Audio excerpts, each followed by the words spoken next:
Boa tarde, colegas. Mais uma vez estamos aqui reunidos para mais uma web aula MCO Rede.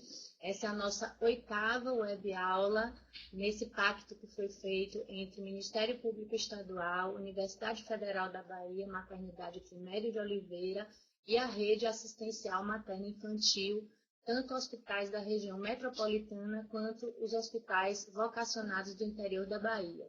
Nosso objetivo com essa web aula é levar ao colega, através de links perenes do YouTube e espaços na plataforma Moodle da UFBA, a oportunidade de discutirem acerca de assuntos e temas do seu dia a dia, do seu cotidiano na assistência, aos colegas gestores a oportunidade de se aproximarem cada vez mais das dificuldades que os médicos e a equipe assistencial enfrentam no seu dia a dia e, além disso, dar também visibilidade ao que se faz e que se faz de bom na nossa rede. Nós temos muitas iniciativas interessantes, vocês puderam acompanhar ao longo das últimas web aulas, quanto de informação útil, quanto de conhecimento já temos acumulado. E, portanto, hoje não será diferente. Nesse mês em que nós temos o alerta a respeito da mortalidade materna, ontem é o dia, em que se alerta sobre esse processo tão ruim que atravessamos no momento em que assistimos uma mãe no seu ciclo grávido puerperal e temos um desfecho negativo com óbito. Então, nós realmente temos um enfrentamento muito grande nesse sentido. E não é à toa que contamos hoje aqui com a presença de pessoas que nesse dia a dia têm muita familiaridade com esse tema, em especial a presença de Márcia Silveira, nossa colega que representa o Comitê de Mortalidade Materna, de Investigação e de Estudos de Mortalidade Materna do nosso estado, que já participou conosco de outras web aulas, trazendo a sua expertise, trazendo essa visão mais macro, de quem vem notificando e monitorando esses óbitos. E a própria Márcia e os colegas alertaram na web aula acerca desse tema o quão importante é o enfrentamento das hemorragias em obstetrícia, em especial a hemorragia pós-parto, que vem figurando cada vez mais como uma causa importante, significativa de óbito materno. E, portanto, hoje trouxemos esse tema para vocês, pautando não só na questão conceitual, mas também dos porquês que hoje nós temos tanto investimento em instâncias como a Organização Pan-Americana de Saúde, a Organização Mundial de Saúde, até mesmo o Ministério da Saúde do Brasil, investindo em programas que possam fortalecer e capacitar cada vez mais as equipes assistenciais a bem assistir e evitar esse desfecho negativo, o controle adequado das hemorragias pós-parto, evitando, portanto, a morte materna. Óbitos evitáveis, como vem sempre alerta Márcia Silveira, que está aqui conosco hoje. Lembrando a todos que essa é uma iniciativa que permite aos colegas estarem se aproximando de outros colegas e, portanto, você pode discutir na plataforma Moodle, participar dos fóruns, ter acesso ao referencial teórico, tirar suas dúvidas, não só aqui em tempo real pelo chat, mas também através da plataforma Moodle. Aqui, deixando a nossa mensagem de agradecimento com relação às web aulas do ano de 2018, que nós já colocamos na rede, uma primeira que nós tivemos em fevereiro sobre mortalidade materna, a segunda em março tratando do programa Atenas, que é uma abordagem, uma estratégia que visa minimizar danos no enfrentamento do abortamento, e lembrando também a não menos importante, inclusive bastante concorrida no link do YouTube, por visibilidade, o tema do NIR-MIS obstétrico, tratando da identificação de pacientes de risco obstétrico, pacientes críticas. Foi uma excelente web aula, eu recomendo a todos essa assistência, que teve a participação honrosa de professor Carlos Menezes, que hoje também está aqui conosco, abrilhantando e abrindo essa sessão de web aula. Peço a todos que tiverem interesses maiores que sigam este cronograma. O nosso investimento no segundo semestre vai ser bastante voltado à questão da neonatologia, numa parceria com a equipe que vem trabalhando na iniciativa Qualinel, e traremos assim temas bastante relevantes acerca da questão assistencial neonatal. E seguem aqui algumas recomendações, que são recomendações técnicas de apresentação dessas web-aulas, para fins de ratificar a sistemática de uso dessa ferramenta, e também dizendo a vocês que podemos acessar a plataforma Moodle da UFBA no Capacitação em Rede Integrada e ter acesso a todo esse material, e em especial e principalmente a equipe que aqui se encontra disponível para discussão. Esse acesso ele pode ser feito, inclusive, por gadgets, ou seja, artifícios de celulares, laptops ou até mesmo PCs domésticos e máquinas nos seus ambientes de trabalho, ou seja, a acessibilidade é plena. E aqui o passo a passo para que vocês possam acessar essa plataforma Moodle e esse universo de interação que nós estamos oferecendo para toda a rede de integração e aproximação com os nossos pares, os nossos professores e colegas aqui presentes. Sem mais delongas, eu vou convocar o professor Menezes para abrir essa sessão com o tema Hemorragias pós-parto, conceitos, reconhecimento dos perfis de risco e diagnóstico, seguido de Cláudia Smith, que hoje é gerente interina na nossa unidade de ensino e pesquisa, querida parceira de trabalho, minha preceptora honrosamente ao longo da minha formação, com quem aprendo muito, e vai trazer os fluxos assistenciais numa visão aplicada, né, desse manejo, das abordagens ideais que devem ser feitas da hemorragia pós-parto. Aqui na Climéria nós temos iniciado um trabalho muito intenso nesse sentido. No último sábado, Cláudia vem coordenando uma atuação de treinamento de equipe ostensivo, em especial as equipes da emergência, do centro obstétrico, e temos ficado muito satisfeitos com o retorno dos colegas. Portanto, é possível investir, sim, em capacitações. Depois, seguida da fala de Cláudia, vem Sabrina Carvalho, que vocês também já tiveram oportunidade de conhecer o trabalho na primeira web-aula, quando ela trouxe aqui os aspectos das boas práticas da assistência ao parto. Sabrina é uma pessoa muito capaz, vem investindo muito nessa questão formativa profissional, vem viajando o interior da Bahia, acompanhada de Amado e outros colegas, com chancela da CESAB, para treinar equipes com relação aos princípios do programa Zero Morte Materna, ao qual ela vai trazer aqui alguns princípios para que conheçamos mais essa proposta ministerial.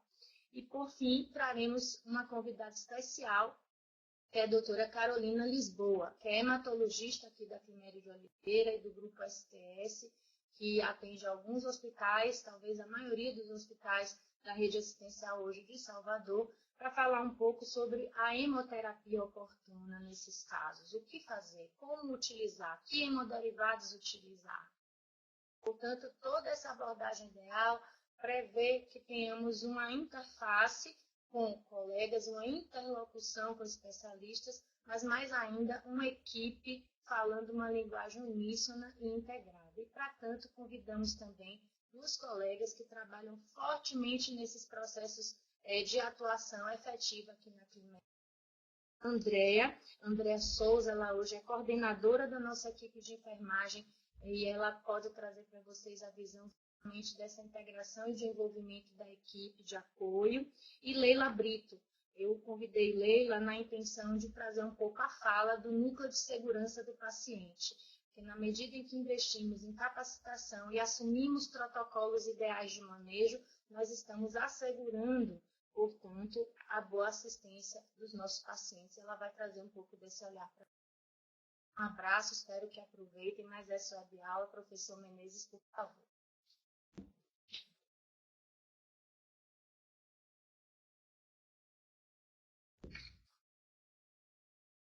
Boa tarde a todos.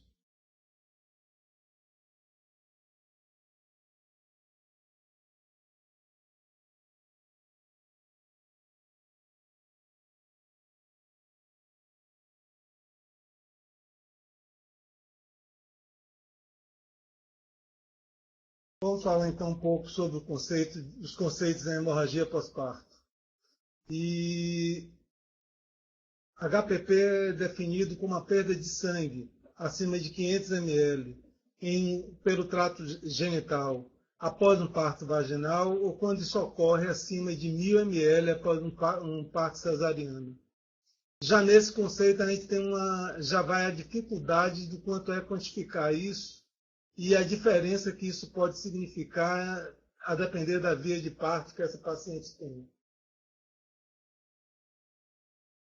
Considerando que o HPP é significativo quando a perda de sangue pelo trato genital causa instabilidade hemodinâmica. Essa talvez seja o melhor conceito para a gente poder, do ponto de vista clínico, considerar que um sangramento repercutiu sobre essa paciente de forma negativa. Ou quando ela tem uma perda superior a 1.000 ml após o parto nas 24 horas. Se chama HPP grave ou maciça quando o sangramento nas primeiras 24 horas de pós-parto, independente da via, ele é acima de 2.000 ml, ou que necessite de transfusão de mais de 4 unidades de concentrado de hemácias, que já bate com o conceito de Near-Miss por hemorragia, ou que resulte na queda de hemoglobina maior do que 4 pontos, maior do que 4 gramas por decilitro, ou que resulte em distúrbio de coagulação. Essa é um HPP grave que vai ameaçar a vida dessa mulher. HPP pode ser dividida em primária e em secundária. Chamamos de primária aquelas que ocorrem nas primeiras 24 horas, predominando como causa os defeitos ligados ao tônus uterino, a atonia uterina, que é responsável por 80% das hemorragias primárias. Secundariamente, isso pode vir devido à retenção de tecidos, devido a trauma no trajeto de parto, à inversão uterina ou os defeitos de coagulação. A hemorragia é considerada secundária quando ela ocorre depois das 24 horas e até 12 semanas do pós-parto. E ela se deve à retenção de tecidos, a coagulopatias hereditárias, a infecção puerperal com endometrite predominando, ou quando nós temos uma doença trofoblástica gestacional nessa paciente. A magnitude da hemorragia pós-parto no mundo é muito significativa. Ela é a principal causa de morte materna. Junto com a hipertensão, entre nós temos a morte por hemorragia como uma causa bastante importante, seja em países em desenvolvimento ou países desenvolvidos. Em países em desenvolvimento, as taxas vão de 290 a 450 por 1.000 partos, por 100.000 partos que a gente tem. E a HPP afeta cerca de 1% das grávidas. A mortalidade materna é mais baixa nos países desenvolvidos, podendo chegar a taxas de 10 por 100.000 nascidos vivos, e ainda é uma das principais causas de morte materna. Nos Estados Unidos, isso pode chegar a 13,3 a 24 por 100.000 nascidos vivos, com a tendência de crescimento das mortes por hemorragia pós-parto. No Brasil, a mortalidade materna ela se situa entre 52 a 75 por 100.000 nascidos vivos. Vejam que, por hemorragia, nós temos cerca de 8%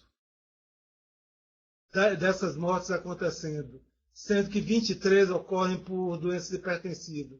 Lembrando que a doença hipertensiva pode complicar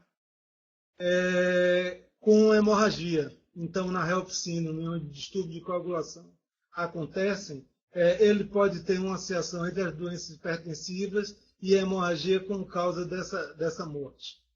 Você veja que há uma diferença entre as regiões do país.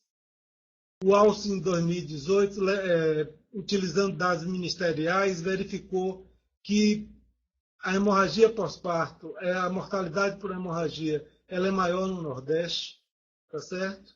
E seguida da região Sudeste, expressando assim uma menor notificação vinda pelo Centro-Oeste e Norte, bem como a qualidade assistencial que nós temos na região Nordeste e na Sudeste em relação à assistência ao parto. As principais causas de morte materna por hemorragia pós-parto se devem a duas coisas. Um atraso no reconhecimento da hipovolemia. O segundo, a falha na reposição adequada da volemia. Então, essas são duas grandes causas e que terminam levando a que haja um retardo no reconhecimento dessa hemorragia pós-parto, da magnitude dela, e termina levando a uma maior frequência de niermíase ou de morte materna por HPP. Se nós formos estratificar os riscos de HPP, nós consideramos de baixo risco aquelas pacientes que têm ausência de cicatriz uterina, uma gravidez única, uma paciente de baixa paridade, então menos de 3 partos vaginais prévios, a ausência de distúrbios de coagulação e ela não tem história de HPP. Já o médio risco, nós incluímos as cesarianas ou cirurgias uterinas prévias, a pré-eclâmpsia ou hipertensão gestacional leve, a superdistensão uterina vindo ou de uma gravidez múltipla, ou de polidrama, ou de macrosomia, a multiparidade dessa paciente, a existência de infecção, a ocorrência de atonia prévia, já que ela aumenta a possibilidade de uma atonia acontecer, de repetição, e a obesidade materna com índice de massa corpórea superior a 35 quilos por metro quadrado. A existência de 2 fatores de médio risco transforma essa paciente em alto risco. E junto com isso nós temos a placenta prévia em inserção baixa, a pré-eclâmpsia grave, a paciente que tem anemia, então que tem uma hemoglobina abaixo de 10, um hematócrito abaixo de 30%, ou que tenha fatores de risco associados a isso, a essa anemia, presença de plaquetas baixas acima de 100 mil, sangramento ativo na admissão, presença de coagulopatia ou de uso de anticoagulantes, presença de um DPP ou de uma placentação anômala, ou a existência de pelo menos 2 fatores de médio risco. Então, esses pacientes merecem um cuidado especial em relação a isso. E esse cuidado envolve o quê? Na paciente de baixo risco, que a gente faça o manejo ativo do 3º estágio. E a principal medida para ser feita nisso é a administração de uterotônicos tipo ocitocina por via intramuscular, 10 unidades intramuscular. A observação rigorosa dessa paciente deve se dar por 1 ou 2 horas de todas as pacientes. Estimular a presença de acompanhante, porque ele pode ser, se for adequadamente instruído, um bom fator de alerta para a equipe, caso uma paciente dessa desencadeie uma hemorragia. Nas pacientes de médio risco, além desses cuidados que a gente tem no baixo risco, é importante que ela seja identificada como de médio risco, que ela tenha um acesso venoso disponível, pelo menos um gelco 16, tipagem sanguínea e hemograma deve ser feito. Já na paciente de alto risco, ela tem que ser identificada como tal. Além dos cuidados que a gente tem no médio risco, essa paciente deverá ter acesso periférico calibroso. Além da tipagem sanguínea e o hemograma, ela terá que fazer reserva de 2 unidades de concentrado de hemácia, já que seu risco de hemorragia é maior. A vigilância dessas pacientes é muito importante. Então, as pacientes que tenham médio ou alto risco devem ser observadas nas primeiras 6 horas quanto ao desencadeamento de sangramentos. E ela deve ser mantida não em enfermaria comum, mas deve ser mantida em um leito de retaguarda para poder ser alertado devidamente à equipe, caso ela precise ter acesso. Já as pacientes de alto risco, essa vigilância deverá se estender por 24 horas de forma rigorosa e que possa, então, ser cuidado adequadamente dessa paciente. É muito importante que nós façamos a detecção de risco desde o pré-natal. Então, pacientes que têm história anterior de HPP, nuliparidade tardia, grande multiparidade, coagulopatia, uso de anticoagulantes ou tem uma placentação anormal, tem anemia ou uma hiperdistensão uterina, deverão ser alertadas para o risco de HPP. Já no intraparto é muito importante quando essa paciente prolonga o período expulsivo ou ela prolonga o período de delivramento de sua placenta. Então, esses pacientes deveremos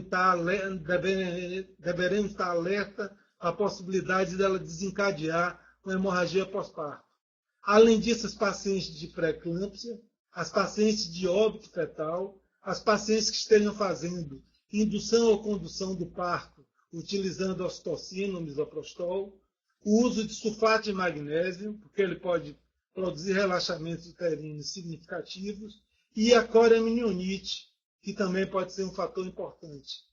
Já nas tocurgias, devemos lembrar que tanto a cesariana, quanto a episiotomia, quanto o parto por fórceps ou por vácuo extrator, eles aumentam o risco da paciente desenvolver um HPP. E aí um conceito que deve ficar como mnemônico, que é utilizado pela Sociedade Canadense de Ginecologia e Obstetrícia e pelo ALSO desde 2012, é o conceito dos 4 T's. Os 4 T's são tônus, trauma, tecido e trombina. Tônus é a hipotonia ou atonia uterina, que ocorreria em 70% dos casos.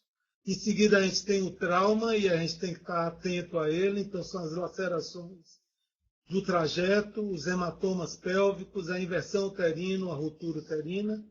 Tecido, a presença de tecidos retidos na cavidade uterina, ou trombina, o desenvolvimento de coagulopatias. A frequência com que esse distúrbio acontece está na coluna da direita.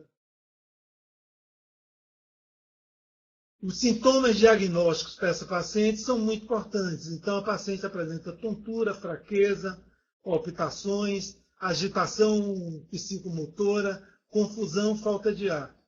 São sinais de que essa paciente está desenvolvendo HPP, porque você vê que os sintomas são um pouquinho genéricos.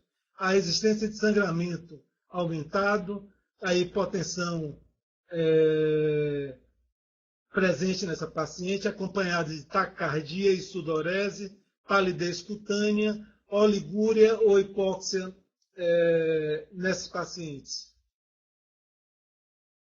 Uma medida muito simples para a vigilância dessas pacientes é o cálculo do índice de choque, que é feito pelo cálculo entre a frequência cardíaca e a pressão arterial sistólica. Então, você veja, quanto maior é a frequência cardíaca, mais provável dessa paciente ter um HPP.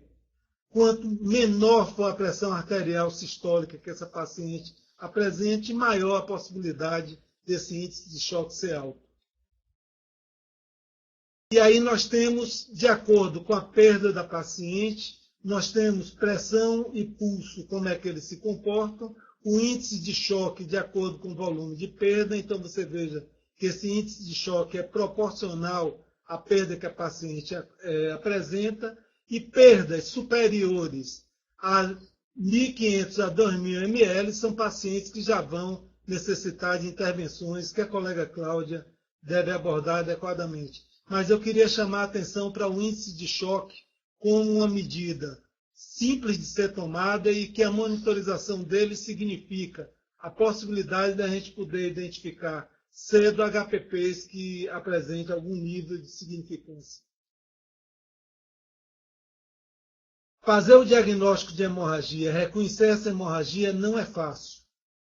Então, existem diversas medidas que você pode fazer para você poder identificar adequadamente quem são as pacientes que têm uma maior possibilidade de HPP. Então, você pode fazer isso pelo número de gases com sangue que essa paciente está apresentando, o número de compressas. Então, quanto mais dessa compressa, mais provável que a gente tenha uma perda significativa, ou quanto maior é a poça de sangue que essa paciente fique, ou que ele se estenda ao chão, maior a possibilidade de ser uma hemorragia significativa. É fundamental fazer o reconhecimento dessa hemorragia e que se faça simultaneamente o diagnóstico de qual é a causa que está levando essa hemorragia. Então, quais são os problemas diagnósticos que nós temos nas hemorragias pós-parto? Então, primeiro, a subestimativa de perda sanguínea pelo diagnóstico visual. A substituição dos lençóis, a substituição das compressas, A não vigilância do quanto essa paciente está perdendo leva com frequência a que se retarde o reconhecimento de sinais de choque. Lembrar que as gestantes saudáveis retardam esses sinais de choque e que as pacientes que têm algum comprometimento vão apresentar elas com perdas sanguíneas menores. Então é muito importante que a gente esteja fazendo esse tipo de vigilância. Se a paciente tiver um sangramento oculto, como no curso de uma hemorragia de um DPP, ou se ela tiver sangramento oculto por causa de uma ruptura uterina e ela desenvolver sangramentos cavitários, eles retardam a possibilidade de diagnóstico vindo dessa paciente. O retardo no início das intervenções termina fazendo com que aumente a mortalidade e a morbidade dessa paciente. Então, não retardar as intervenções para analisar as causas, isso é fundamental. Então, a simultaneidade, agir rapidamente e determinar a causa, isso é fundamental.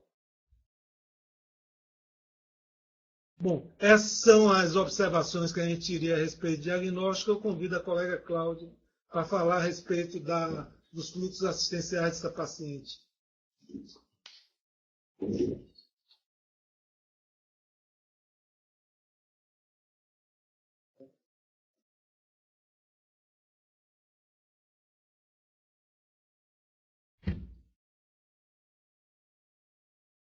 Boa tarde a todos. É um grande prazer estar aqui.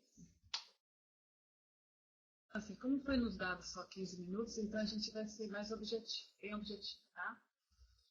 A Karina e Menezes já colocaram a importância do tema e todo o conceito e o que a gente, quais são os cuidados e aonde é que realmente os atrasos podem acontecer, tanto na identificação que realmente está acontecendo hemorragia pós-parto, quanto uma vez diagnosticado, agir prontamente e começar a fazer a reposição polêmica adequada. É que nós aqui na Maternidade Clemente Oliveira, depois que a gente foi traçado e elaborado o nosso protocolo de assistência à hemorragia pós-parto, nós fizemos o nosso fluxo de atendimento, adaptando todos os outros os setores onde essa paciente passa, para que então, quando o cenário acontece, todo mundo saiba o que fazer sem perda de tempo. Então, eu dividi, para ficar claro, em cenários. Então, a nível de ambulatório pré-natal, o que se faz? Obviamente, a parte preventiva. Então, se a paciente tiver anemia, a gente deve corrigi-la, ou então nem deixar que isso aconteça. Se ela tiver anemia hemolítica, alguma outra anemia que a gente realmente é importante deixar bem claro e registrado no seu cartão. Tá? Se ela tiver algum outro fator de risco de hemorragia pós-parto, tipo uma sobredistensão uterina, gemelar, polipanemia, a macrosomia, reumatose, uma história pregressa de hemorragia pós-parto, uma coagulopatia, é importantíssimo a gente não guardar para nós e sim deixar bem claro em espaço visível para o assistente que for atender essa paciente no momento do parto fique atento para isso. Ainda a nível de ambulatório pré-natal, as pacientes que, por alguma razão, precisem estar em uso de medicações que possam alterar o nível de coagulação, a gente tem que saber que tem que ser suspensa essa medicação com tempo hábil. Tá? Então, a aspirina suspender até 37 semanas, a heparina de baixo peso molecular suspender pelo menos 12 horas do parto, idealmente um dia antes do parto, e a heparina não fracionada 6 horas antes do parto. Essa mesma paciente, então, agora chegando para o seu parto, ela chegando à emergência, tendo em trabalho de parto ou não, tá? Ela pode estar com diabetes ou alguma coisa, mas que ela vai internar para o seu parto. No momento do internamento, da admissão, melhor dizendo, deve ser, então, avaliado o risco dela que ela tem para vir a desenvolver hemorragia pós-parto. Essa avaliação de risco, que Menezes apresentou o quadro, tá?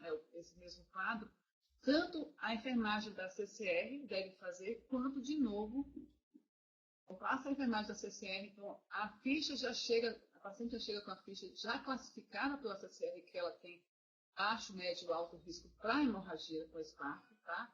O médico assistente, então, reavalia mais uma vez e, de novo, registra um local muito claro, muito visível no próprio prontuário, tá? Uma vez estando classificado. A pessoa lá, o médico que está lá atendendo ela, ele já tem que estar em cima da conduta que a gente deve fazer de acordo com a sua classificação, tá? Então, como vocês vão ver, então, já pedi no médio risco. Médio e alto risco, eu vou pedir hemograma. Alto risco, eu já peço, além do hemograma, prova cruzada e reserva de 2 bolsas. Claro, se eu tenho um paciente com placenta prévia com DPP, ela é obviamente altíssimo risco para sangramento pós-parto. A gente já faz acesso venoso, pede hemograma e já deixa as coisas encaminhadas.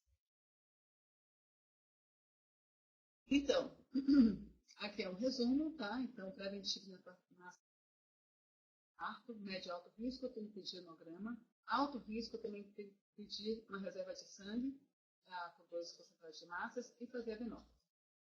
Fora isso, todos os pacientes, todos, nessas parto, tem que fazer o uso racional da ocitocina intraparto, e se a gente usar por demais, essa ocitocina preenche os seus receptores e depois ele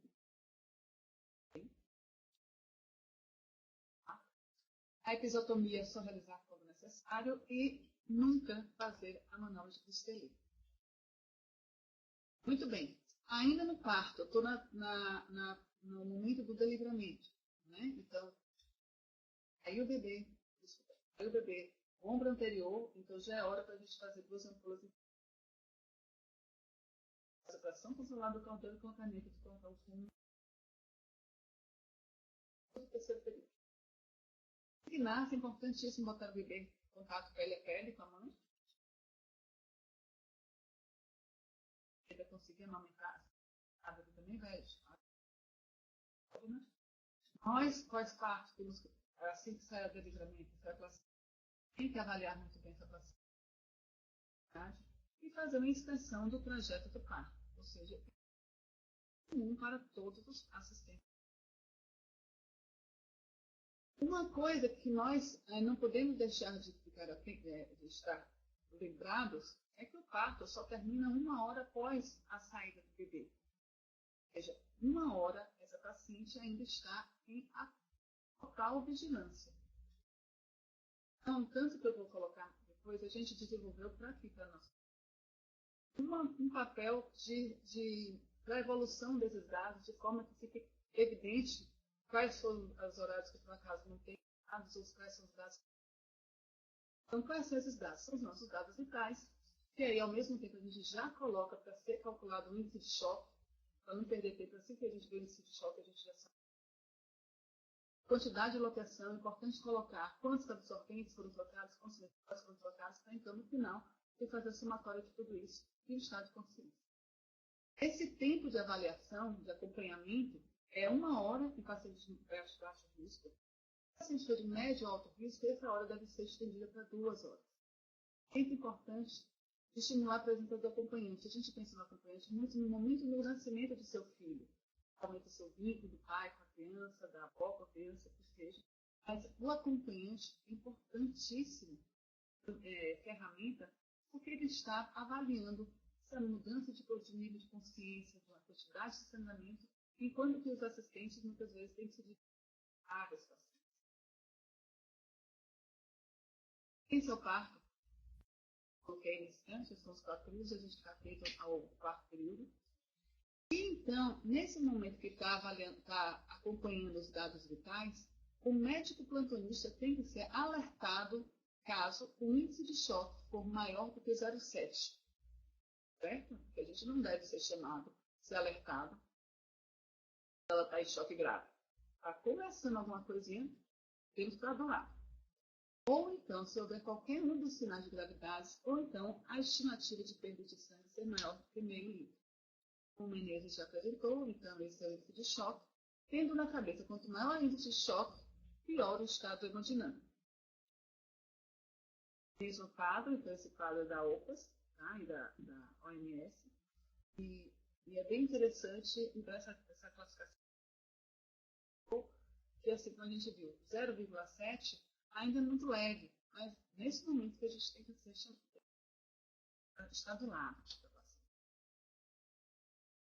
Então, está pequeno, eu sei, mas é que eu não consigo aumentar. Esse é mais ou menos o impresso que a gente desenvolveu para todas as pacientes no pós-parto, todas. Então, elas vão ficar por 1 hora sendo acompanhadas. Tá? Então, aqui é o nome, registro, a equipe que fez o parto, qual foi a via de parto, e chamar bem a atenção da enfermagem, que o código vermelho vai ser ativado caso o índice de choque for maior do que 0,7 ou o sangramento for maior do que 500 ml. Ativa-se o código vermelho, que eu vou orientar nesse tempo, tá? E coloca qual horário que tudo começou, qual hora terminou, e aqui a equipe de 4 assistentes que vão proceder o código vermelho. Então, aqui, o tempo 0, 15, 30, 60 minutos, tá? E aqui os dados vitais, e aqui, chamando bem atenção com índice de choque. Então, fica muito claro, muito visível esse acompanhamento por todos. Pronto. Estamos agora no cenário da paciente internou, pariu e fez hemorragia pós-parto. Vamos lá com a hemorragia. O que a gente precisa fazer imediatamente? A gente tem que identificar que ela de fato está com hemorragia, logo no começo. Reposição imediata e adequada. Manter adequadamente a oxigenação e resolver a fonte do sangramento. Não adianta a gente ficar repondo se por onde perde continuar a torneira aberta. O diagnóstico clínico, como também a Miriam já colocou, pode ser muito subjetivo. Então, caso a importância a quantidade é importante, alguém está quantificando. Mas o diagnóstico clínico de choque, o primeiro parâmetro que modifica é a frequência cardíaca. E ela, naturalmente, por estar envolvida no cálculo do índice de choque, então o índice de choque vai variar imediatamente. O serviço tem que ter, em todos os lugares onde se encontra uma puérpera internada, deve ter kits de código vermelho, onde nessa caixa vai estar todas as medicações, todas os multinesses, tudo, desde garrotes, aradrapo, a equipe de soro, tudo, tubos de ensaios, luvas, a camisinha para fazer os balões, tudo tem que estar nesse kit, tá? Esse kit tem que ser avaliado, se está início de plantão, tem que ser avaliado. A equipe, a gente tem que... Bom, então, no momento que faz o diagnóstico de hemorragia pós-parto, em 20 minutos, o que é que deve acontecer? Desculpa. Ativa-se o código vermelho. A enfermagem, então, traz o kit de código vermelho, tá? E coloca à esquerda da paciente. Vocês vão entender já o porquê. Forma-se o grupo de código vermelho constituído por 4 assistentes. Inicia-se a manual de reanimação cardiopulmonar, caso seja necessário. Pega-se 2 acessos venosos, que pode ser preferentemente no mesmo braço, para outro braço ficar livre para ter o manguito para ficar acompanhando os dados vitais. Tá? É importante uma venóptese de pós-gatilho. Inicialmente se infunde-se logo 500 ml de ginguela perto. Após 500 ml tem sido infundido, reavalia-se hemodinamicamente para ver se vai colocar mais um soro. Só que o fato ela está perdendo hemácia. A gente precisa hemácia por hemácia e não por água. Aumentar a pressão. A gente precisa devolver a oxigenação desses tecidos. Então, rapidamente, se for necessário, vamos livremente a gente deve indicar logo a fazer a hemoterapia. Ao mesmo tempo, a gente procede a massagem uterina bimanual. 70% a 80% das causas de hemorragia pós-parto é por hipotonia ou atonia uterina.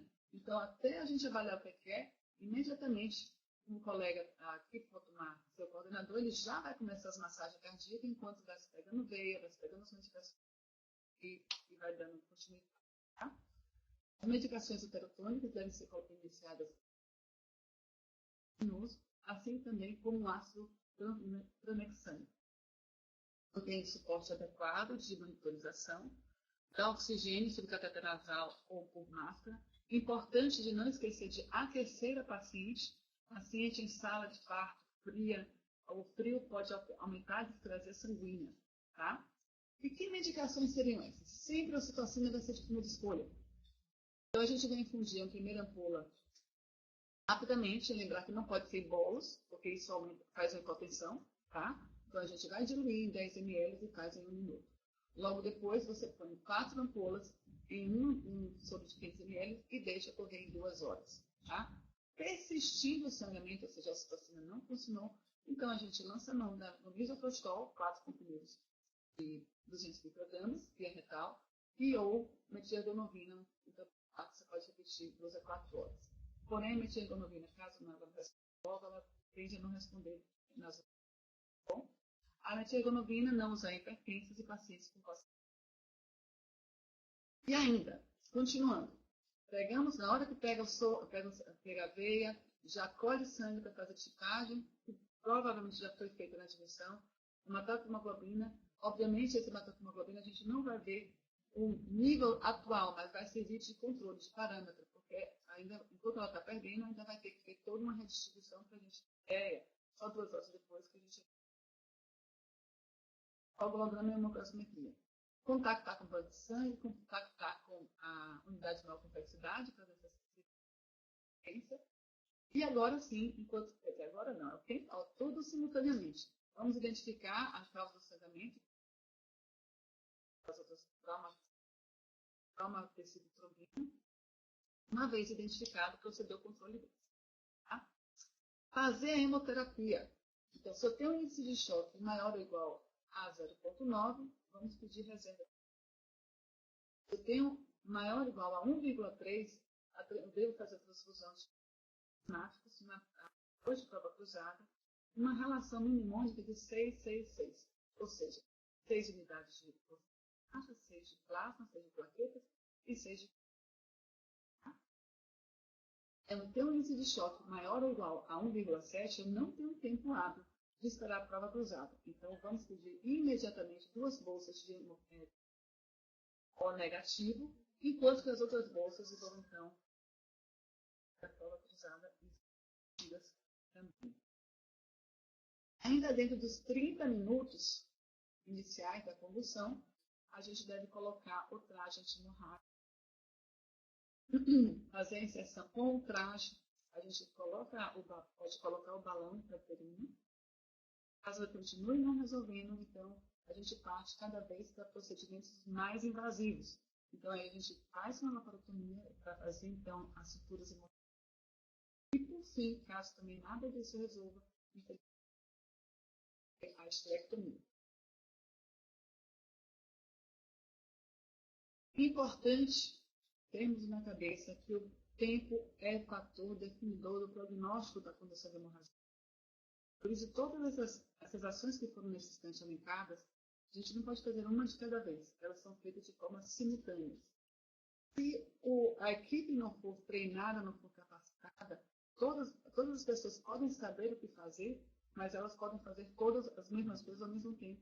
E aí a gente perde tempo, porque muita coisa deixa as mesmas coisas e deixar de fazer as outras. Tá? Então, como eu falei, são 4 pessoas que compõem essa equipe. Constituído de um coordenador, primeiro, segundo assistente e um circulante. Tá? Quando o código vermelho for acionado, a enfermagem vai disponibilizar realmente a esquerda da paciente. Tendo, então, a puerpera em sangramento, é nessas posições que eles vão se colocar. Então, o coordenador ele vai se colocar à direita ou entre as pernas do paciente que de manual, enquanto ele pede todas as medicações. O assistente fica o primeiro assistente fica na cabeça. Ele vai conversar calmamente o que está acontecendo, os seus sintomas, aquecendo ele, avaliando os dados vitais e registrando e falando para o coordenador os dados vitais, para a equipe toda estar ciente do nível do índice de choque que está acontecendo. O segundo assistente, então, ele fica acessando, então, ele que vai pegar a veia, vai pegar o sangue para levar para o banco de sangue e vai fazer as medicações. E, por fim, o circulante. Desculpa. Por isso é que o kit deve ser colocado à esquerda da paciente, porque é a esquerda que o assistente, o segundo assistente vai ficar, e é ele que vai manipular com as drogas. Então é interessante que o circulante é a pessoa que vai estar realmente providenciando as medicações. Sangue, unidades de no caso, E é ele, quando as coisas estiverem mais acalmadas, é ele que vai estar dando notícias a familiares, de acordo com o que o coordenador orientá-lo a dar como informação. Então, isso é assim, essas plaquetinhas que eu estou agora colocando são plaquetas que existem no nosso código, no nosso kit de código vermelho. Então, isso é orientado pelo Código Povo, que é da colombiana, que o Ministério da Saúde, então, adaptou, e nós agora adaptamos a nossa marca. Tá? Então, na hora que abre o Código Vermelho, se institui aquilo que cada um coloca no seu pescoço, essas plaquetas, eles leem rapidamente, lembram quais são as suas funções, para que então as coisas aconteçam de forma simultânea. Tá? Então, primeiro o assistente, fornece oxigênio, além da aquece, avalia os dados vitais, reavalia o estado de choque. O segundo assistente obtém acesso a novos, atinge os fluidos, as medicações. E se índice de choque severo, vai fazer o uso das sangue, tá? E coleta essa. O circulante vai ter que aquecer o soro, identificar os tubos de ensaios com a amostra de sangue, laboratório, o banco de sangue, contacta com o banco de sangue pedido, contacta com o laboratório, a central de regulação, contacta com. Para a gente garantir uma boa assistência à hemorragia pós-parto, é necessário, numa instituição, a existência de protocolo, de forma a uniformizar a condução pelos diferentes assistentes. Preparo do ambiente. Não adianta ter protocolo se o ambiente não tem o enxoval para queimação. Não oferecer insumos necessários adequados no momento da assistência. Que os profissionais sejam capacitados do protocolo. É importante, além disso, regularmente vistoriar para ver se os insumos existem naquele ambiente. E o acompanhamento desses índices de assistência. Então, aqui a gente acompanha o índice de hemorragia pós-parto, o índice de necessidade das pessoas que tiveram hemorragia, o índice de mortalidade por hemorragia pós-parto.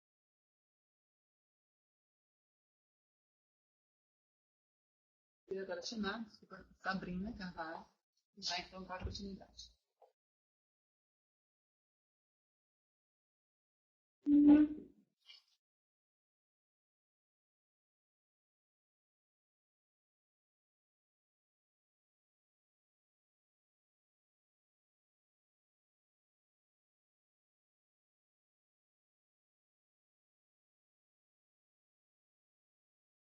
Karina me pediu para falar um pouquinho sobre esse projeto do Ministério da Saúde com a UPAS, que visa justamente a redução da mortalidade materna por hemorragia. O Menezes começou apresentando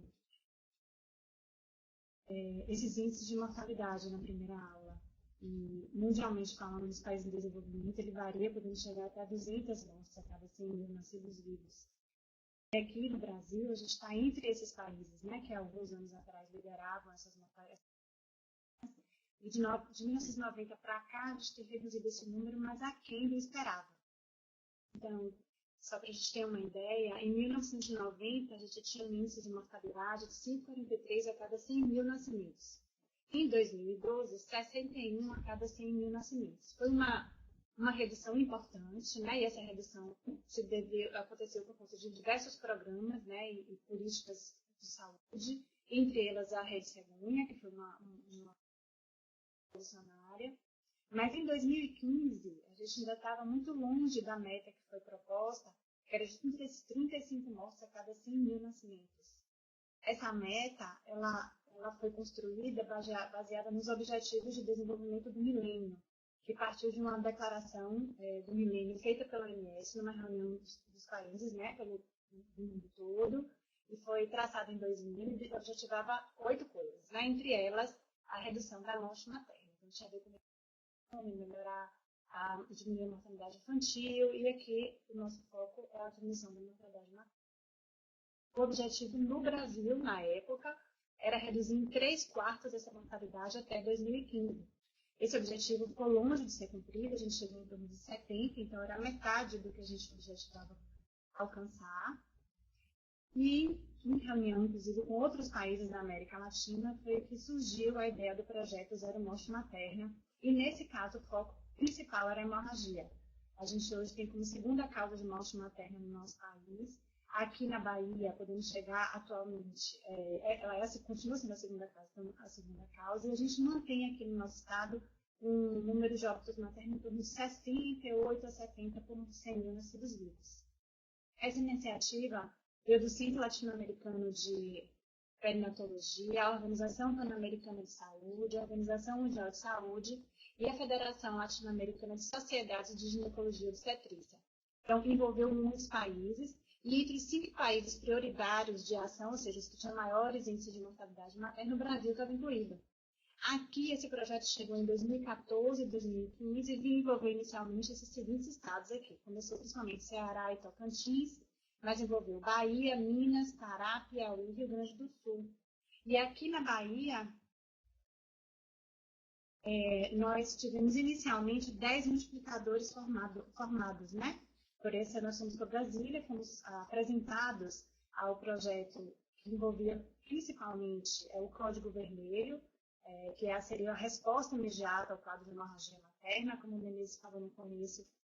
Os principais fatores associados à morte por hemorragia materna é a demora na identificação da hemorragia e depois a demora na resposta. Então, demora para identificar e quando identifica, demora para agir. E isso são os 2 principais focos da ação desse protocolo. Aqui no estado da Bahia, esses 10 multiplicadores não foram só aqui de Salvador, eu fui uma delas, Amado, Medina, Naí, teve mais um colega do Perba, e envolveu cidades do interior da Bahia, como Itabuna, Isabel Conquista, Feira de Santana. Entre nós éramos 8 obstetras e foram também 2 enfermeiras obstetras. Depois, de lá para cá, já foram realizadas mais de 10 oficinas para esse projeto aqui na Bahia, e aqui no estado da Bahia nós somos o único estado que até agora conseguimos realizar capacitações em todo o estado. Então, foram treinadas pessoas de 9 macro-regiões, 99 municípios, um total de 103 unidades hospitalares e mais de 250 profissionais de saúde, entre médicos e enfermeiros, foram capacitados. Então, se colegas ou estiverem nos assistindo de outras cidades, esse projeto já chegou até vocês, se não diretamente até cada um, mas através de outros profissionais da cidade de vocês. E esse protocolo, ele está disponível na internet. Essa é a foto da capa inicial. Se a gente digitar recomendações essenciais para a prevenção, diagnóstico e tratamento da hemorragia, ele já está pronto. Na verdade, já é a edição nova do protocolo inicial que foi construído em Brasília em 2015. É um protocolo bastante acessível, ele é objetivo, ele tem passo a passo que deve ser feito desde prevenção, na verdade, desde classificação de risco, prevenção, ação imediata diante do quadro de hemorragia leve, moderada ou grave, como cada um deve agir. Como Cláudia chamou muita atenção nessa aula agora, é muito importante que as instituições tenham seus protocolos estabelecidos. Não precisa criar um protocolo novo. Você pode usar o protocolo que já existe, que é o protocolo do Ministério da Saúde, e a intenção é essa mesmo, que todo mundo no país fale a mesma língua. São usadas medicações, são medicações simples, e que toda maternidade ou todo hospital que faz um parto deve ter. Né? E a medicação central dela é o ocitocina. É difícil que qualquer um de nós que trabalha com parto já deve ter tido contato com a ocitocina. Então, é tudo muito claro qual dose, em que momento e como fazer. Então, a morte materna no país, no mundo, mas especialmente no nosso país, chamando a atenção para a Bahia, está associada, em segundo lugar, à hemorragia. Se a gente parar para prestar atenção, a causa de morte materna é evitável. Isso é o mais importante, talvez o mais grave para a gente parar para pensar. Mulheres estão morrendo, a segunda causa disso acontecer é uma causa completamente evitável, só depende de nós, que estamos próximos assistindo esse parto. Então, uma mulher morrer sangrando dentro de uma unidade hospitalar não deve acontecer, não é para acontecer. Então, se a gente estabelece um protocolo claro, fácil, todos conheçam, não adianta só o médico conhecer, ou só o enfermeiro conhecer, ou só quem construiu o protocolo conhecer. Todos na unidade têm que estar treinados, as medicações têm que estar disponíveis. E essa resposta tem que ser rápida. Então, para ter que ser rápida, tudo tem que estar acessível. Por isso a proposta do kit. E também no protocolo, se vocês acessarem, tem inclusive a listinha propondo o que é que tem nessa maletinha. Quanto gel, quanto de soro, quanto núcleo de ocitocina, de misoprostol. E a proposta do Ministério é que mesmo nas unidades menores, se tenha pelo menos o acesso a 2 bolsas de sangue O negativa. Não precisa de uma agência transfusional grande, mas uma assistência mínima para se manter essas duas bolsas de sangue, se não em cada unidade que tenha parto, mas pelo menos em uma unidade maior, que esteja próxima, que seja acessível para as unidades onde os partos acontecem.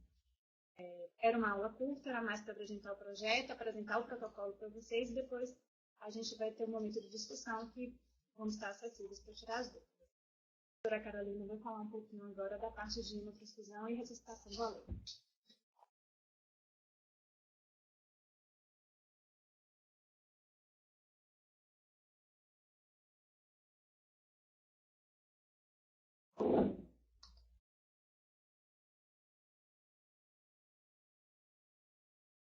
Boa tarde, eu sou Carolina Lisboa, médica hematologista aqui na maternidade Mary de Oliveira. Fui convidada pela doutora Karina para falar sobre a hemoterapia na hemorragia pós-parto. A pergunta é quando iniciar essa ressuscitação hemostática na hemorragia pós-parto? Falado com o doutor Menezes e a doutora Cláudia a respeito disso, mas eu sintetizei aqui uma perda sanguínea maior que 1000 ml, que é chamada de hemorragia pós-parto maior, e se manifesta na instabilidade hemodinâmica, que é o choque classe 3, 4, representado por taquicardia, taquipneia, hipotensão, redução do débito urinário. Vale ressaltar que o médico nunca deve esperar resultados laboratoriais para iniciar a hemotransfusão. Ele deve se basear principalmente na clínica do paciente. Por que é feita a hemotransfusão na hemorragia pós-parto? O paciente apresenta o choque e apresenta acidose, hipotermia, hipocalcemia e agravo, o distúrbio de coagulação, hipoperfusão tecidual, hiperfibrinólise e a disfunção plaquetária.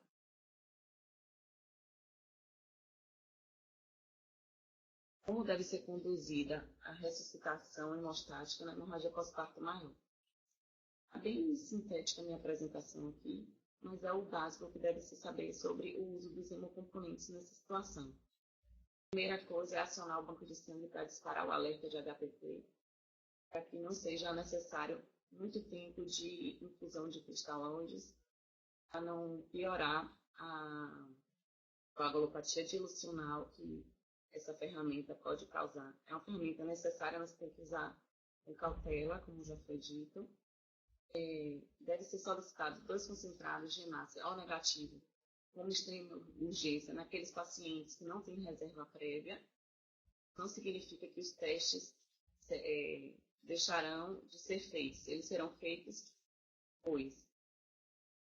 Se o paciente continuar sangrando após esses 2 concentrados de hemácia O negativo, deve ser solicitado os 4 concentrados de hemácia, se possível já após testes pré-transfusionais que foram coletados amostras da paciente no momento inicial da transfusão.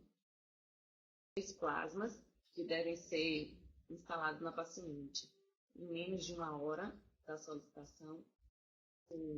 Há relatos na literatura de diminuição da mortalidade.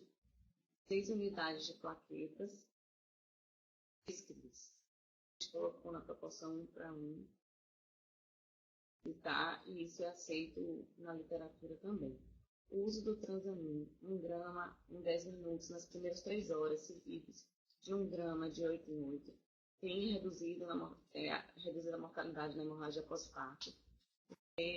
Diminui o processo de hiperfibrinólise desencadeado por essa perda maciça de sangue.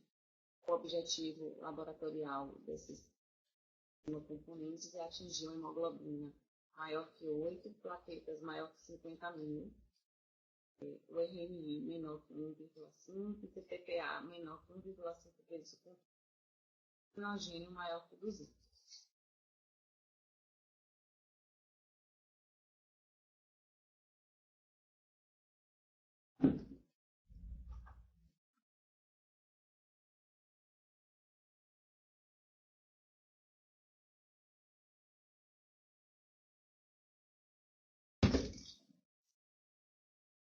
Boa tarde, meu nome é Márcia Silveira, eu sou atual presidente do Comitê de Estudos de Mortalidade Materna daqui do nosso estado. Eu agradeço o convite da doutora Karina para moderar essa discussão que aconteceu.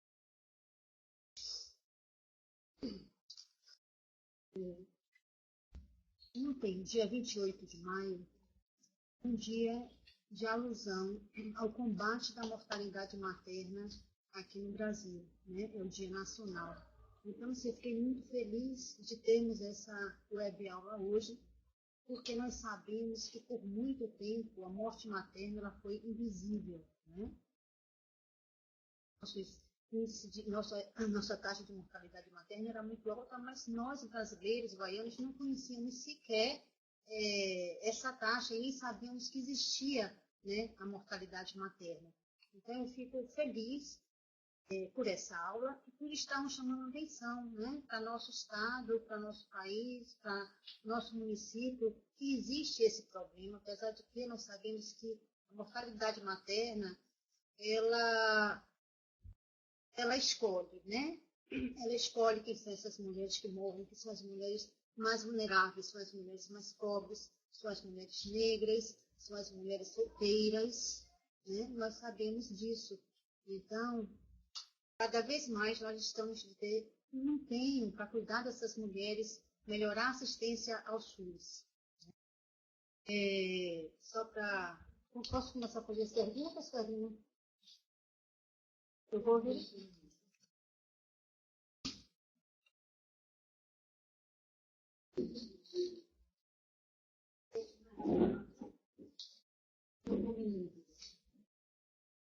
Meninos, nós sabemos que a mortalidade materna ela representa um conceito de vida. Eu fico curiosa de saber como é que é colocado esse assunto, essa pauta, para os estudantes de medicina especial. O assunto é discutido desde a abordagem pela medicina social e mortalidade materna, é discutido no eixo ético-humanístico, quando se fala a respeito de igualdade de gênero e assistência a essa mulher durante a vida e a morte materna. Dentro da disciplina de obstetrícia, tem uma aula específica sobre morte materna, onde é discutido com o aluno a respeito do assunto. Então, você acha que esse aluno não sai atento para que isso existe? Não, eu acho ainda que o assunto merecia uma maior discussão. A repercussão que significa a morte materna é uma repercussão muito alta, é muito grave. Significa a dissolução, muitas vezes, do núcleo familiar. Tá? Significa o abandono ou a redução da assistência aos filhos que se tornam remanescentes dessas mulheres. Então, isso torna o assunto de uma significância maior. Eu acho que merecia uma maior discussão a respeito disso.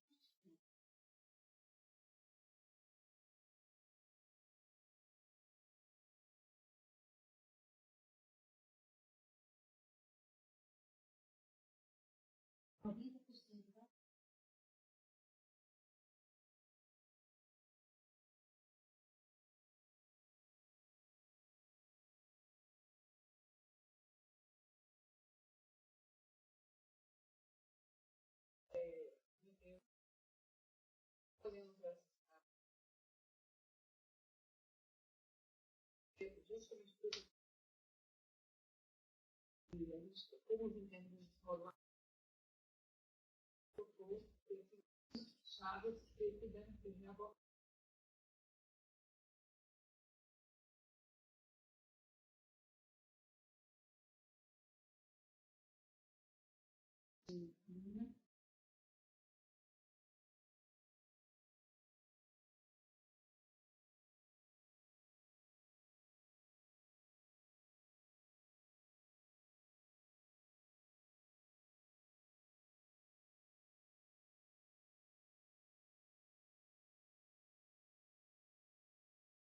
Quatro eixos básicos desse programa. Estimular uma prática assistência Poder o cidadão na sua própria cidade. Assim, inicialmente, a pessoa não é mais aulas, elentos, das disciplinas, a opção de colocar ou não a temática de obrigação.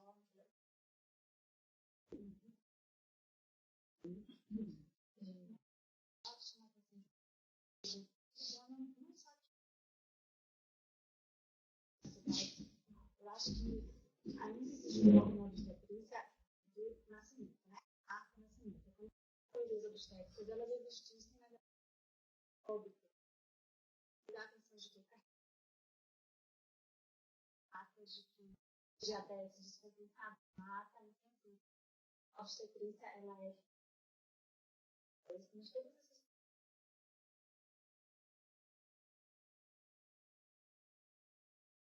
impacto, o parto, a gravidez, o trauma, o nascimento,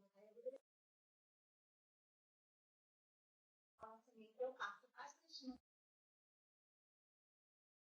passam por aquilo. Eles deixam a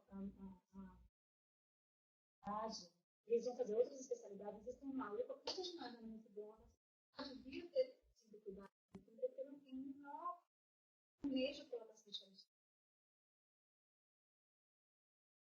Tem uma mortalidade importante, mas na terra, especialmente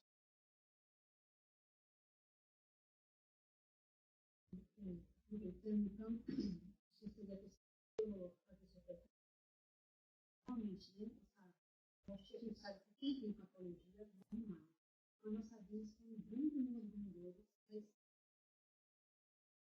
elas vão para o parto, elas morrem nesse parto de forma.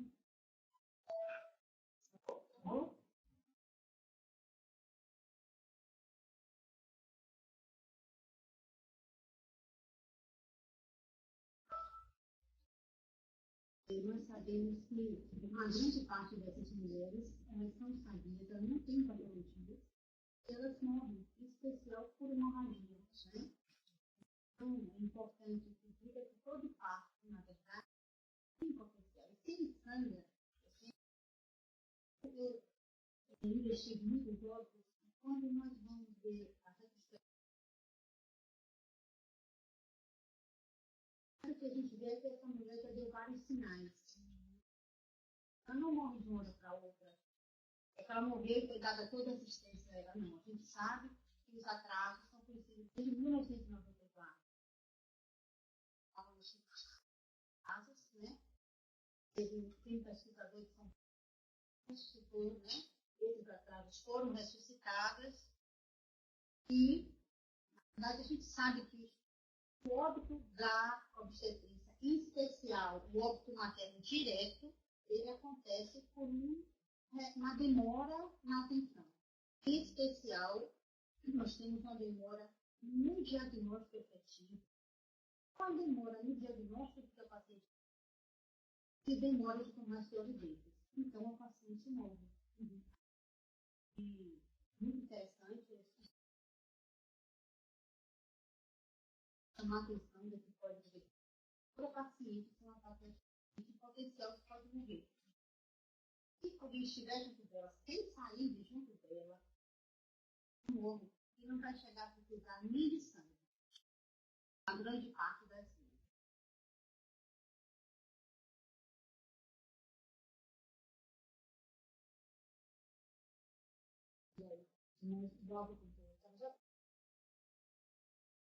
É rígida, mais ou menos. É rígida, mas ela ficou 16 horas usando a situação. É isso, né? A castração física lá é contínua, né? Nem só internamente. Durante o trabalho de parto, ela passa de baixo. O bebê grande, ela tem duas. Isso. Então, né?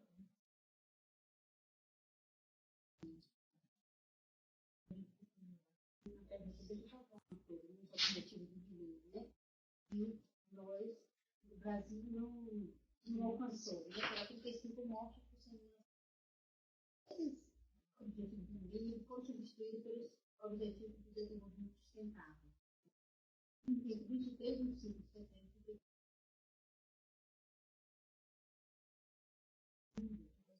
70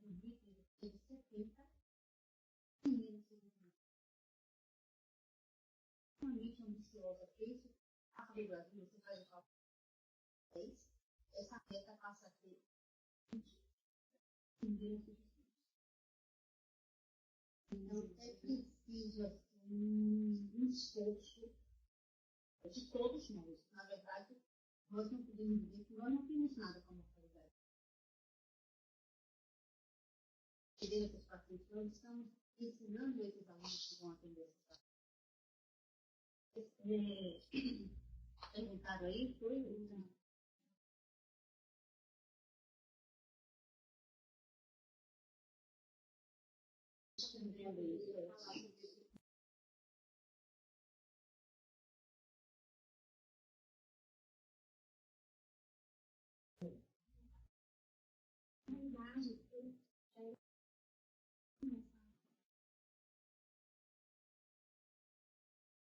primeiramente parabenizar. Sim, é muito importante fazer em relação à nossa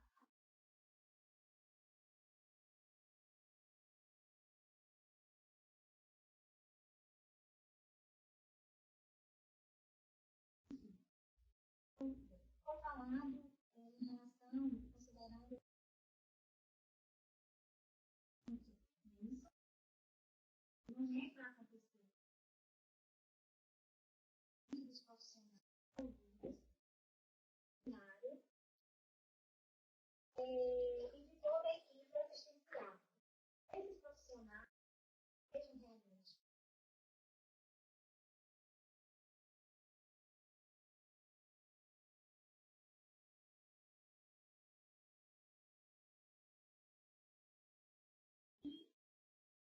mesmo assim, na nossa rotina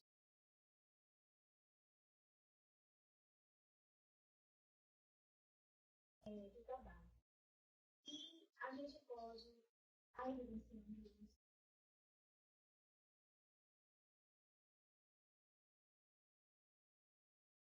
a primeira consideração que eu quero fazer aqui, e incluir também nessa vigilância o acompanhante.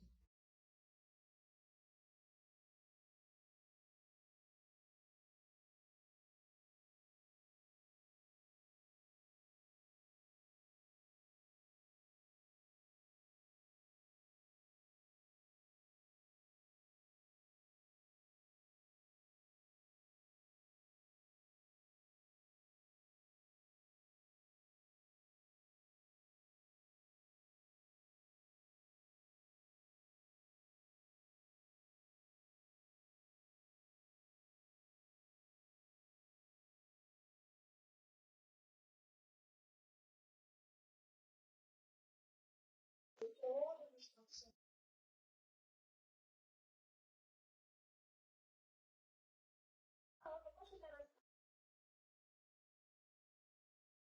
É a questão também em relação à uma unidade.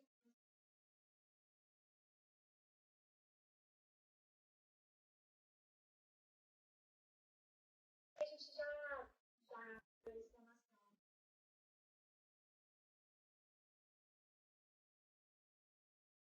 Engano o serviço, engano na assistência, vinculado.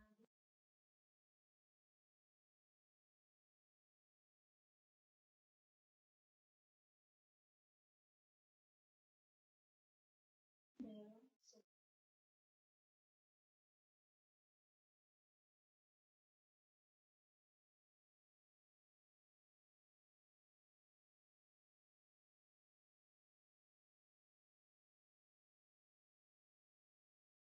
a gente mesmo falar sobre como é a recomendação.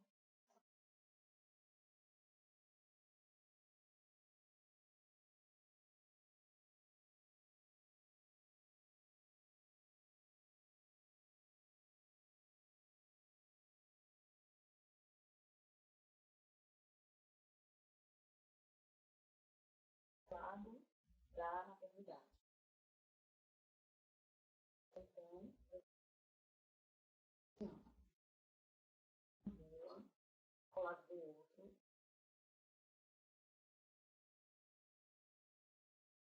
aumente uma pessoa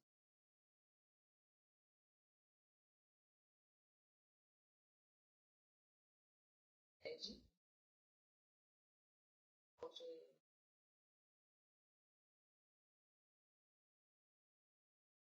corte de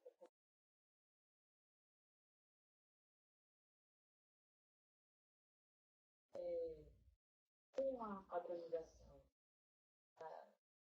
automatização, essas solicitações, eu acho que facilita, é bastante organizado. Porque o assistente que está responsável, como está agora determinado, ou é responsável por solicitar a do DMAT igual negativo com urgência. Aí ele dá para a sangue forma, enquanto esse concentrado de massa está sendo deslocado para o hospital para dar esse suporte, o plasma está sendo descongelado, sendo encaminhado na área como tem que ser. A ligação, não sabe, primeiro é uma reserva. Aí ele fala que acho que tem uma urgência. Isso. Essa padronização. Uma coisa que eu estou vendo que está sendo resolvida.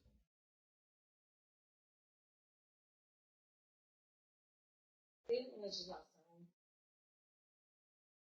em fevereiro de 2016, é que o estabelecimento deve ter uma agência transfusional. Fala sempre que instituições que fazem cirurgia de corte, instituições que têm mais de 60 transfusões, no ano passado foram 24 mil, ou que tenham emergência.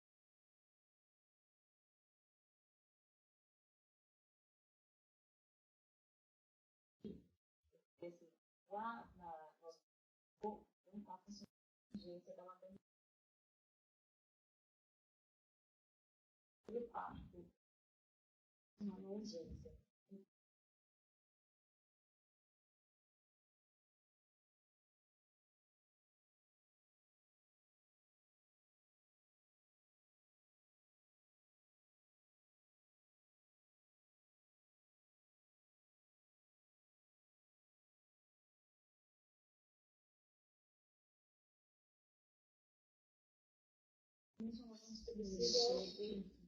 E chegue a que tenha tempo hábil para atender a instituição.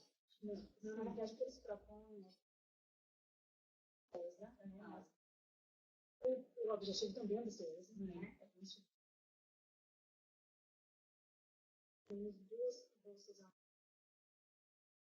unidade, uma casa.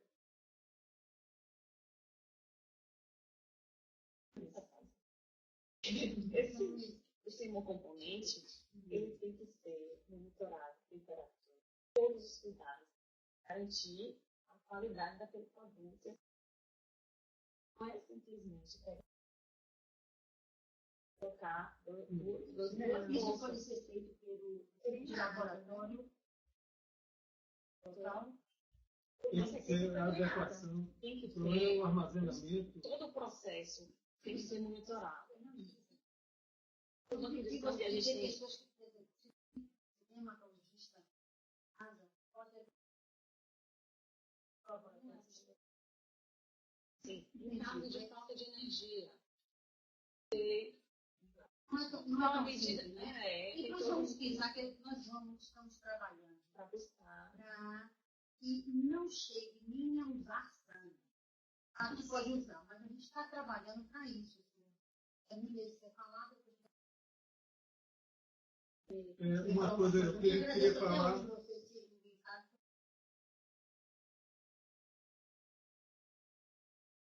Com ele que eu passei, né, o primeiro balão, e depois disso eu passei vários balões. Eu gosto muito, eu acho fantástico, porque salva mulheres. Mas uma coisa que seria fundamental é a manutenção do fluxo do Código Vermelho. Eu acho que o que Cláudia apresentou ele é fundamental. Veja que a organização da equipe vai minimizar, claro que não vai transformar a transcrição em algo desnecessário, mas vai minimizar em muito o uso da transfusão. Então é fundamental que as unidades se organizem para que, frente a um HPP, ele possa reconhecer a causa, possa reconhecer as complicações que estão se instalando naquela paciente, possa dar a adequada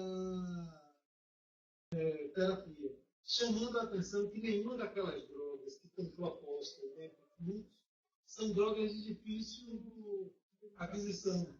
São muito fáceis de serem adquiridas, só precisam estar disponíveis de forma organizada dentro da instituição. Então é fundamental, eu acho que essa é a grande meta, que as unidades se organizem para respeitar o Código Vermelho e ter, então, o uso desses outros recursos, TAM, etc., etc., possa tratar adequadamente esses casos.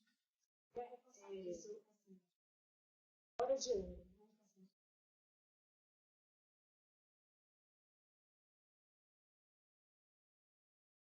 Uma hora, a gente pega 15 a 20%. 20 minutos, 40 a 50 minutos. A gente não consegue resolver essa imagem. É muito rápido, está acelerando, é rápido. Aquela resposta regular. Você tem esse protocolo pronto e todo mundo treinado, retreinado. Não dá para estar sangrando agora. Já foi 5 minutos. O tempo é literalmente tudo a paciente com hemorragia. Eu digo que o paciente com hemorragia, o ideal é não sair do dia. É assim, paciente com hemorragia é igual. Na verdade, qualquer paciente não pode parto. Mas parto. Não, mas eu digo que quando ela tem hemorragia, é uma pessoa. Normalmente eu acho que o paciente fica com não sair do lado mesmo. Toda paciente na primeira hora de parto, você não pode ver o acompanhante orientado, porque qualquer sangramento mais do que uma somente. Cada 15 minutos, muitas vezes o suave, porque às vezes usar a medicação e sair e depois me olhar. Então, assim, para que a gente crie a cultura, qualquer coisa um pouco mais, ela não continua, não se sai de sempre dela. Mas é só uma coisinha. É fundamental também a implantação do manejo do terceiro período. É fundamental nesse manejo do terceiro período, e a última revisão do MS chama atenção sobre isso, a aplicação da ocitocina intramuscular como uma medida rotineira para o livramento. Então, essa é uma medida simples, é uma medicação disponível em qualquer maternidade, e que deverá ser uma medida a ser tomada em todos os pacientes de baixo, de médio e de alto risco. As nossas maternidades.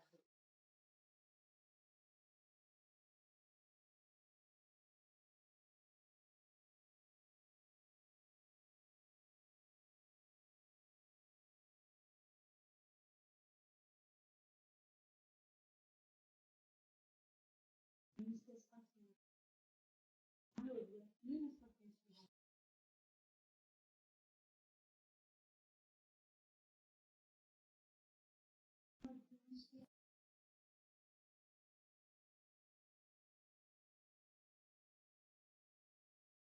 Em especial, empoderamento também tem que fazer. Sim, até para não ter o primeiro atraso, que é o primeiro, ela procurar, ela reconhecer quando ela precisa de oportunidade. Você falando no Código Vermelho, eu pensei que nós também pudéssemos criar um protocolo de prevenção de hemorragia em uso pré-natal. Uma pretensão, algo que eu pensei.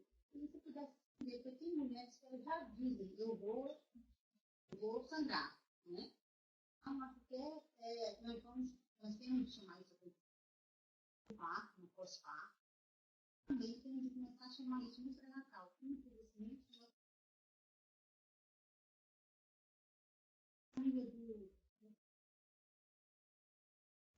gente praticamente eu acho que a segurança do paciente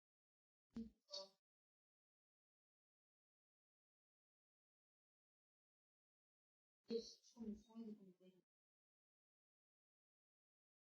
na dimensão, né, da estratégia, a entrevista mesmo, porque vocês sabem, nós temos feito muito isso juntos.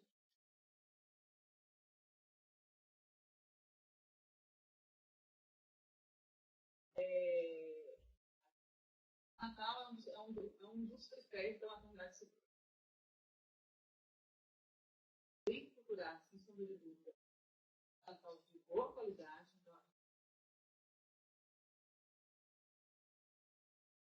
E uma das coisas é de dar devida importância ao Natal, mas se não tiver, nós não temos uma pontuada daquela única, que um dia chega-se lá. Mas assim, o documento, não só para hemorragia prostática.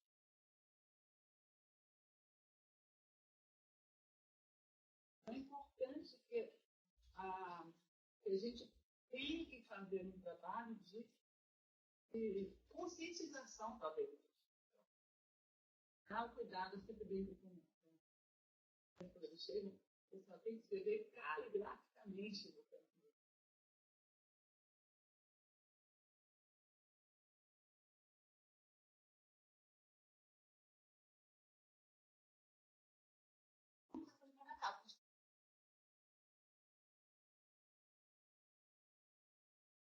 Deixa lá.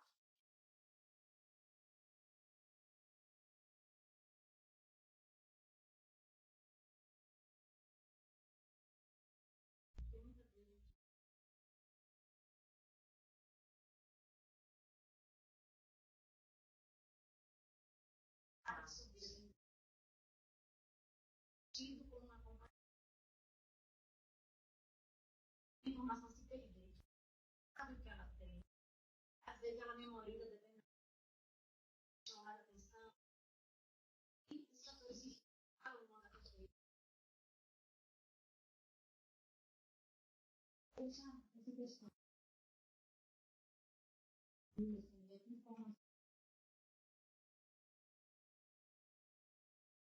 E a atenção do governante em relação à vinculação das pacientes, que hoje está extremamente fragilizada. Enquanto não tiver uma vinculação funcionando de forma adequada, com visitação prévia, com a possibilidade de contato prévio com o seu local de parto, isso fragiliza por demais a atenção e nós estamos revivendo aquilo que Tanaka denunciava, que era a migração de maternidade em maternidade, a peregrinação dessas gestantes no momento do seu parto. Então, isso fragiliza o momento da recepção, da classificação de risco e da vinculação adequada do paciente. Isso diz das vítimas anterior, né?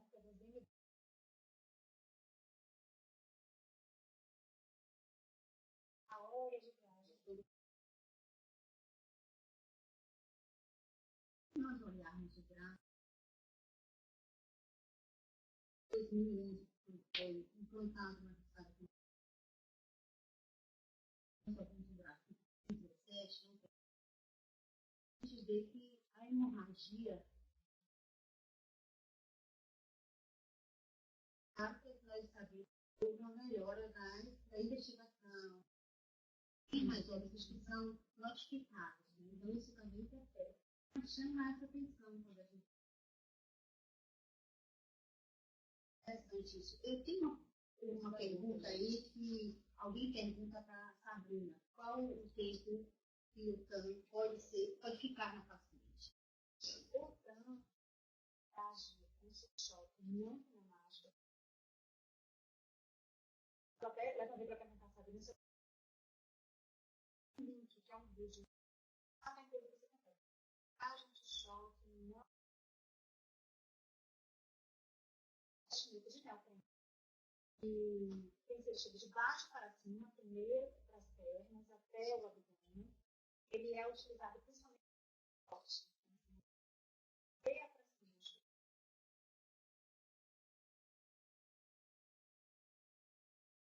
ele não é usado para tratar hemorragia. Então, não é a primeira coisa que você vai vestir. A primeira coisa que você vai fazer é identificar, tratar com terapia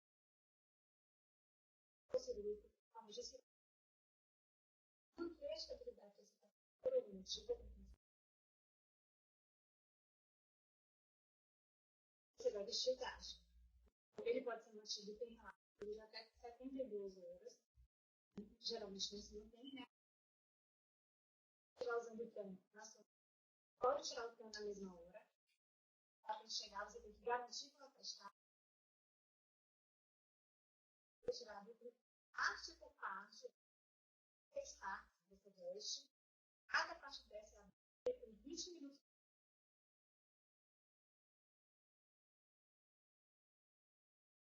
Uma frase muito importante. Esse mostra que diminui muito a mortalidade, não tem risco de necrose, reutilizado para pagar. Reutilizado, não tem risco de necrose. E é suportado em neoprene, então você vai.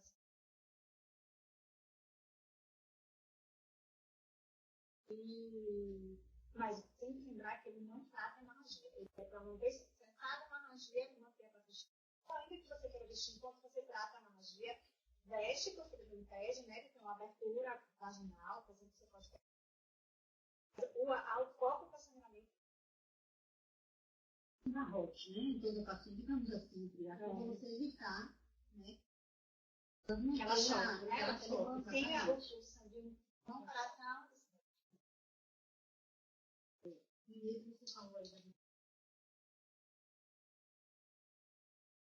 mortalidade materna, também depende da assistência, mas ela não depende só de outras e outras coisas envolvidas, né? A questão está a assistência. Isso nos países desenvolvidos, quanto mais desenvolvido, quanto melhor a assistência do indivíduo, quanto melhor a vida do indivíduo, é menor o número de mortes maternas. Nossos países, a desigualdade social também. Os pacientes filhos, pacientes com menor nível de estudo. Por isso que precisa de uma atenção não só hospitalar, política mesmo, atenção dos líderes do nosso país.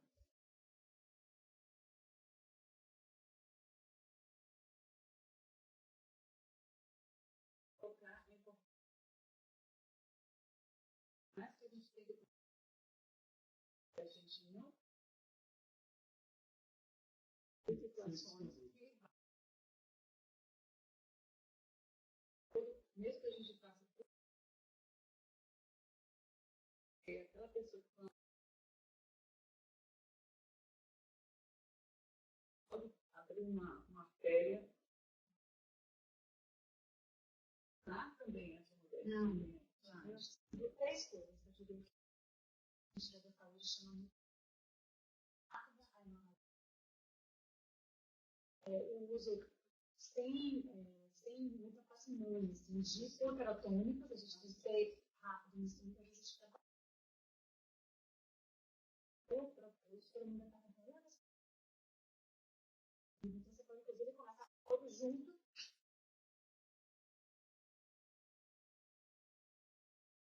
Coisa do transamento, então, você é efetivo, o uso do transamento e o uso do site. Você pega dois acessos, já dá em 10 minutos para mil, depois mil, vem bastante tipo de lei, e depois você até controla o sangramento, dá totalmente população. Então, você é agressivo no tratamento. Transamento desde o começo, e dados de fase. Tratar bastante acidose e hipotermia. Uma coisa que eu também queria perguntar, tá? A unidade de massa, quantidade de massa, plasma fresco, isso é uma coisa fácil acesso no banco. Plasma, período, você tem posição já.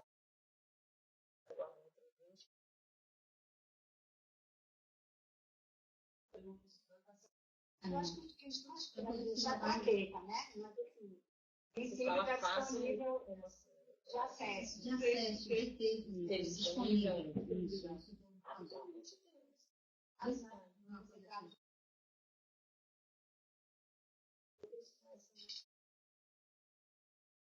Você consegue ver.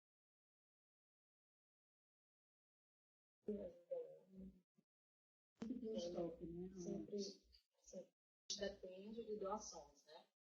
Voluntárias,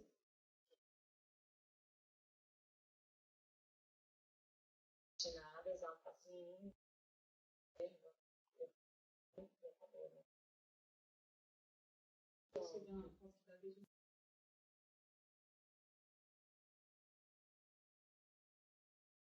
A gente já tem assinamento. Estamos precisando de sangue do grupo tal. Nem vale a pena. O doador do grupo. Tem uma fica com duração de 5 dias. Por isso, a maior dificuldade.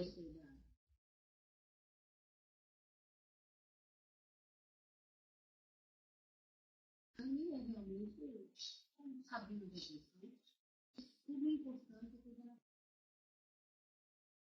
Eu sabia se eu queria colocar mais.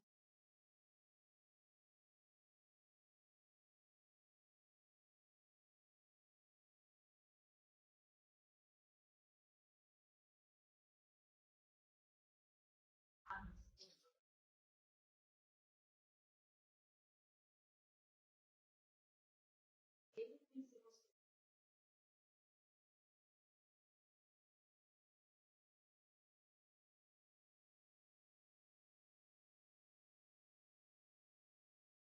Aparentemente, muito fácil para a realidade. Para aplicar. No nosso município, e como eu disse,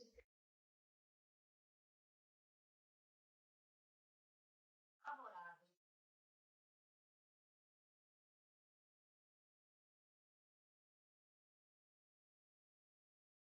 Algo de estudo. A hora que eu não sei, a hora que eu não rastreio, eu não gosto. Acontece. De repente, eu posso estar fazendo uma linha de tempo histórica da minha de tantos casos dessa ou daquela patologia. Qual seria a análise de causa raiz? Quais os fatores contributivos para esse grau de incidência? Nós ficamos meio.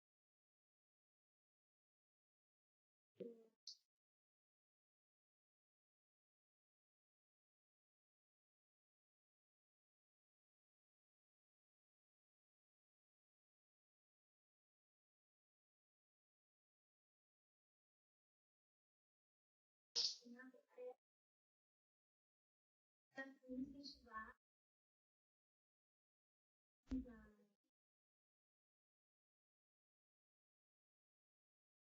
a mostrar o propósito dele, dos seus objetivos, inserir toda a equipe,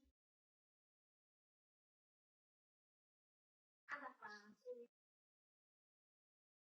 a nossa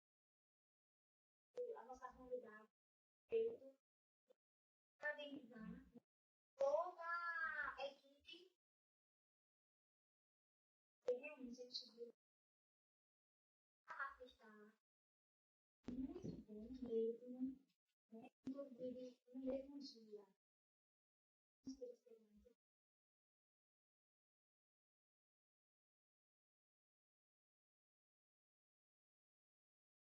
Outras unidades.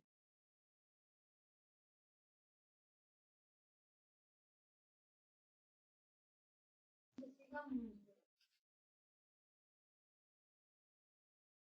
Eu não estou falando. E nós temos exatamente unidades na terra. Se não tem sangue, né? Não vai com UTI, uma paciente. Eles ficam na então, a criança, desmove,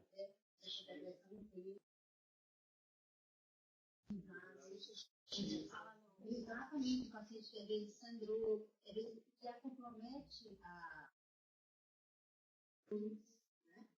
Ou seja,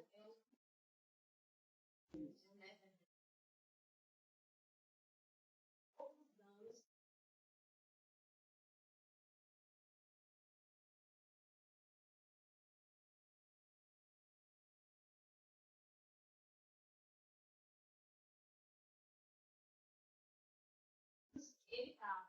Claro que a assistência é diferente, né? Às vezes a gente. Os pacientes que tiveram cheio de informação, como eu sou da comissão de mortalidade,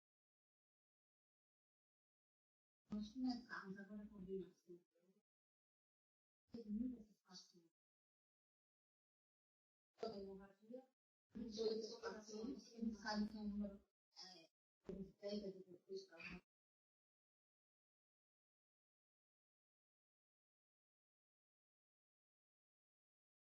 E a gente vai fazer um trabalho em cima disso. Uma conclusão também boa, né? Então, só tem muito que avançar mesmo. E passar para outras unidades, desafios aí. E mostrar que nesse falou aqui, que ela faz para a sociedade. A vida teve um estudo que viram isso, que tivessem esse morrido, se imaginavam muito mais.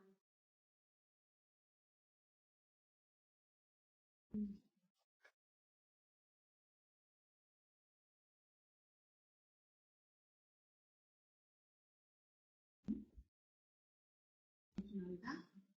Então, obrigada a vocês, né? Obrigada a Karina por ter me convidado. E mais uma vez, eu parabenizo esse tema, que é um tema tão esquecido ainda, que é valorizado. É a localidade materna, né?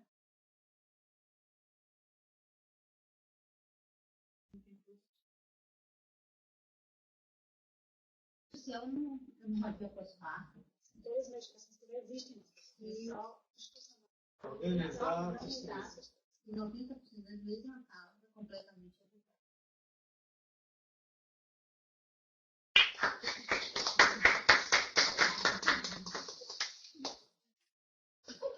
Obrigada, pessoal, por mais essa web aula. Esperamos todos vocês na plataforma Moodle para maior interação e acesso também a essas informações, esses protocolos, links que foram citados. Obrigada, boa tarde, pessoal.